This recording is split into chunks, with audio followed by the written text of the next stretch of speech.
میں شادی کے حوالے سے ایک بیان شیعہ حضرات بہت زیادہ چلا رہے ہیں اور پھر اسے رد کر رہے ہیں. کمنٹس میں لوگوں نے لعنتیں ہیں، اور یہ جو بعض لوگوں کا اسٹائل ہوتا ہے.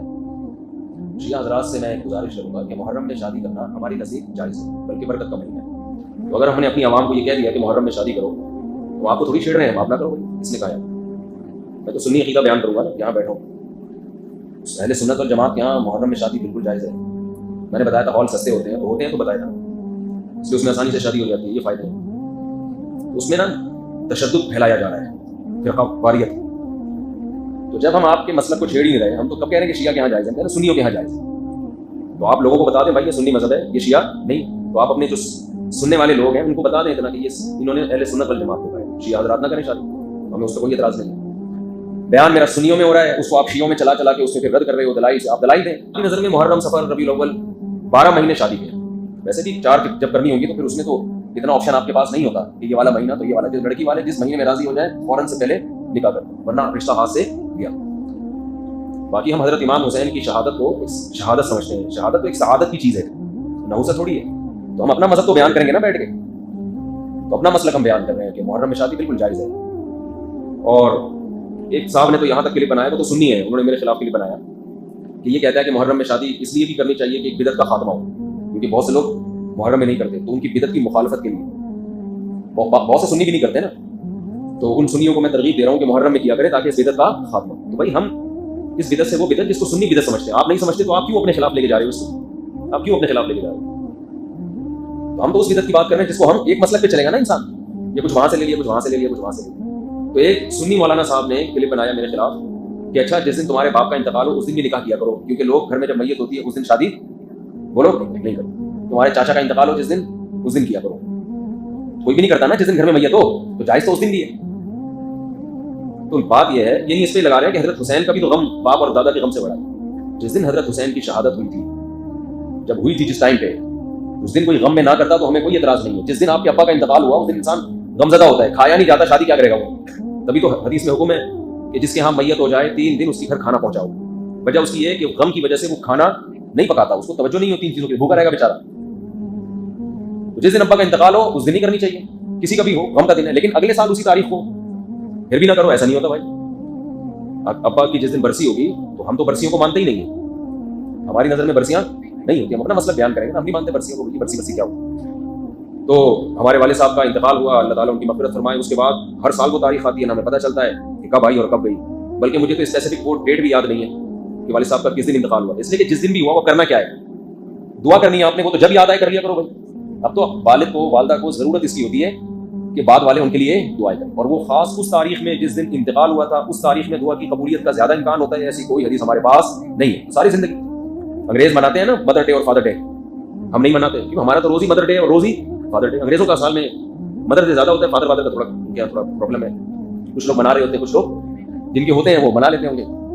مدر ڈے بہرحال وہ سب منا رہے ہوتے ہیں. تو ان کے ہاں وہ اس لیے مناتے ہیں مدر ڈے اور فادر ڈے کہ ان پورا سال ابا اماں کو پوچھنے کی توفیق نہیں. ہمارے یہاں تو بھائی روز ہی ابا ہیں. تو وہ یہ تھوڑی کہ 1 جنوری کو ابا تھے 2 کو ابا نہیں ہو. 2 کو بھی ابا ہیں، 3 جنوری کو بھی، فروری میں بھی وہی ابا، مارچ میں بھی وہی ابا. ایسا ابا کہاں سے لبا؟ پنجاب والے کہتے ہیں، پنجاب میں زبان بڑی مستعی کی بولی جاتی ہے. وہ ایک صاحب اپنے ابا کے بارے میں کہہ رہے تھے میرے ابا یوں میں، اس نے ایسا ابا کہاں سے لبا؟ لبا کسے کہتے ہیں؟ پایا؟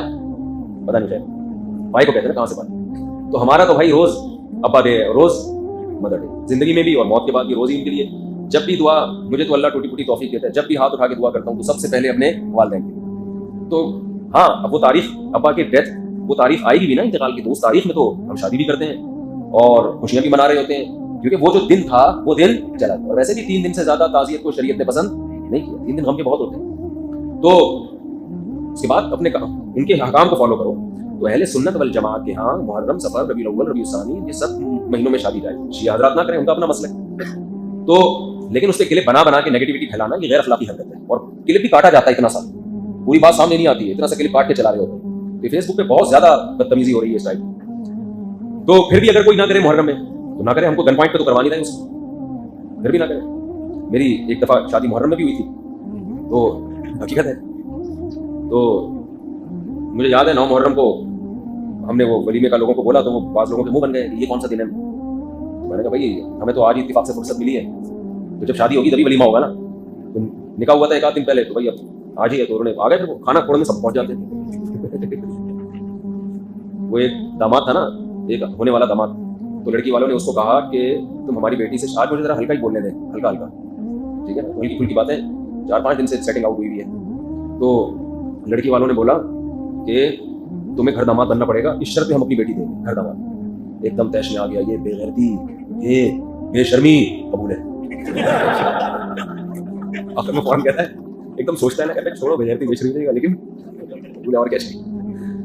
تو کس میں کہہ رہا تھا میں یہ؟ ہاں، تو لوگوں نے کہا محرم ہوئے، پھر پہنچے گے سارے. تو جو نہیں کرنا چاہے وہ نہ کرے.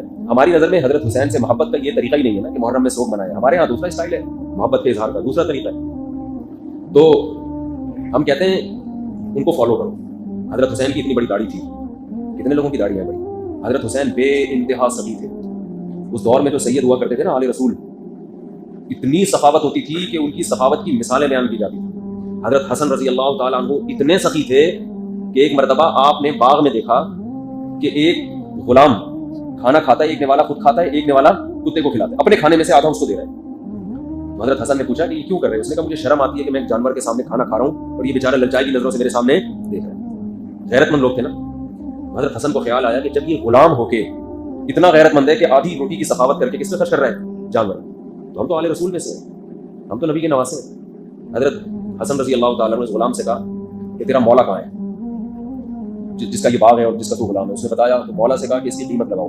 یہ غلام بہت مہنگے ہوا کرتے تھے اور اس کو پتہ بھی تھا کہ سامنے خریدار حضرت حسن ہے، ان کو تو جتنے بھی بول لگا دو یہ دے دیں گے پیسے. تو اس نے بتایا اتنی قیمت، فوراً غلام خریدا، آزاد کر دیا اسی کو. اور پھر کہا یہ باغ کی ویلیو بتا کتنی ہے؟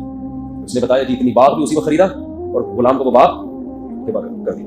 پہلے زمانے میں اس قسم کی چیزوں کو کیا کہا جاتا تھا؟ سخاوت. آج جو سخاوت ہے جس سے حاتم طائی کی شرما جائے وہ یہ ہوتا ہے کہ وائپر کسی نے صاف کیا گھنٹہ لگا کے نا آپ کی گاڑی میں، جب آپ کی گاڑی سگنل پہ رکی تو غریب سا بچہ آیا، 1 گھنٹہ لگا کے اس نے سرف لگا کے صاف کیا. آپ نے 5 روپے کا سکہ آج کل چل رہا ہے 10 روپے کا چل رہا ہے، 5 کا بھی ہے، تو وہ تلاش کیا، وہ لگا کے اس کو دیا اور حاتم طائی کی برزخ میں نیندیں اڑا دی. اور یہ بھی اس لیے کیا کہ کسی پیر صاحب نے بزرگ نے کہا ہوا تھا کہ صدقے سے بلائیں ٹلتی ہیں. تو 5 روپے میں کیا بلائیں ٹلیں گی بھائی؟ 5 روپے میں ٹھیک ہے صدقہ نہ کرنے سے یہ بھی بہتر ہے. تو پہلے جو سخاوت ہوا کرتی تھی وہ بہت زیادہ ہوتی تھی. آج کل وہ سخاوتیں نہیں ہیں. پہلے تو پورے باغ گفٹ کر دیا گیا. وہ ہے نا حضرت ابو طلحہ انصاری رضی اللہ تعالیٰ عنہ، قرآن کی آیتیں نازل ہوئیں، لن تنالوا البر حتى تنفقوا مما تحبون. تم نیکی کی حقیقت کو اس وقت تک نہیں پہنچ سکتے جب تک محبوب چیز صدقہ نہ کرو.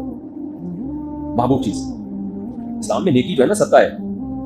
تو صحابی آ گئے، یا رسول اللہ نے کہا ہے کہ سب سے محبوب چیز صدقہ کرو، تو میرا باغ ہے. باغ پراپرٹی کو کہتے ہیں، زمین. یا رسول اللہ وہ میں صدقہ کرنا چاہتا ہوں. آپ نے فرمایا بخل ذاک مال رابح. واہ واہ، یہ تو بڑا قیمتی پھل لے آئے تم بھائی. تو آپ نے ان کو مشورہ دیا اپنے چچا کے بیٹوں کو دے دو. کس کو دے دو؟ جو لوگ بھی کوئی ٹرسٹ ہے ان کا، یا لوگ ان کے ساتھ تعاون کرتے ہیں غریبوں کو دینے کے لیے، اگر کوئی ان کے پاس رقم لے کر آئے نا کہ یہ زکوٰۃ کی رقم کہاں دوں، فوراً کہے گا بھائی مجھے دو، میں صحیح جگہ پہنچا دوں گا. ہوتا ہے نا، ہر آدمی چاہتا ہے بھائی کہاں ہے میرے پاس. میں نے تو دیکھا ہے بہت سے ٹرسٹ وہ یہی کہہ رہے ہو کہ ہمیں ہی دو، لیکن آپ صلی اللہ علیہ وسلم خود لے بھی سکتے تھے، ان سے لے کے مسلمانوں پہ خرچ کر دیتے ہے بھائی. آپ لے کے بیت المال میں جمع کراتے تھے، چلو کسی کے کام آئے گا. آپ نے فوراً فرمایا اپنے چچا کے بیٹوں کو جا کے دے دو، گفٹ دے دو. اس سے پتہ چلتا ہے دیکھو ہمارے نبی کیسے، اللہ نے آپ کے دل سے مال کی کوئی لالچ نہیں، یہ بھی نہیں کہ میری جیب سے لوگوں میں جائے، کچھ بھی نہیں. اتنا قیمتی مال کیا فرما رہے ہیں اپنے چچا کے بیٹوں. کہتے ہیں لیڈر جو ہے نا، لیڈر کامیاب لیڈر وہی ہوتا ہے جس میں قربانی کا جذبہ ماتحتوں سے زیادہ ہو، اپنی ذات کو بالکل بھلا دے. حالانکہ نبی اگر لیتے تو اپنے لیے تھوڑی لے رہے تھے، وہ بھی دوسروں کے لیے لیتے نا. نام فرمائے ڈائریکٹ جا کے چچا کے بیٹوں. آج عام طور پر یہ جذبہ نظر نہیں آتا. اگر کوئی آپ سے آ کے مشورہ لینا میرے پاس 1 کروڑ روپے ہیں، میں ہدیہ یا صدقہ دینا چاہتا ہوں، بتاؤ کون اٹھائے گا؟ میں سب سے پہلے تو اپنا ذکر کرے گا، اور اگر اپنا نہیں تو پھر میرے ذریعے سے دو، تاکہ بھونس کون جمائے بعد میں اس کا نام تھوڑی آئے گا جس نے دیا ہے، نام آئے گا ہمارا. یہ لوگوں میں ہوتا ہے. تو اس میں کچھ مخلص بھی ہوتے ہیں، لیکن اصل اخلاص یہ ہے کوئی صدقے کی رقم لے کر آئے آپ بولو بھائی اپنے رشتے دار. نبی نے کیوں فرمایا؟ اس لیے کہ اسلام کا ایک بہت اہم حکم ہے رشتے داری ہونا. کیا حکم ہے؟ تو آپ نے عمل کر کے دکھایا بھائی. اپنے چچا کے بیٹوں کو دو گے، جب وہ باغ دیں گے اپنے چچا کے بیٹوں کو، تو چچا کے بیٹوں میں کبھی بہت غیبت بہتان ہوگا بھائی. آج کل یہ ہوتا ہے نا کہ میرے چچیرے میری ٹانگیں کھینچتے رہتے ہیں، یہ ہے نا ہیڈک. لوگ مجھے کہتے ہیں مفتی صاحب آپ رشتے داروں کی بات کرتے ہیں، سب سے زیادہ تو بڑا رشتے دار ہوتے ہیں ہمارے لیے. سب سے زیادہ غیبتیں آپ کے رشتے دار آپ کے خلاف کر رہے ہوتے ہیں. لیکن کیا ابو طلحہ انصاری کے رشتے دار نے کبھی ان کی غیبت کی ہوگی اس کے بعد؟ پتہ ہے بھائی صاحب انہوں نے اتنا بڑا ظرف مجھے پورا باب ہدیہ دی. تو رشتے داری جوڑنے کے لیے روکڑے کا خرچ کرنا بولو ضروری. روکڑے کی بات آئی تو ایک اور آئے ذہن میں آ گئی, وہ کر کے پھر آگے چلتے ہیں. ان چیزوں سے آج نا لوگ ہٹ گئے ہیں. بس محرم میں یہ کر لو, ربیع الاول میں یہ کر لو. ابھی ربیع الاول میں الگ سیٹ اپ شروع ہو جائے گا. عمل زیرو. عمل کیا ہے؟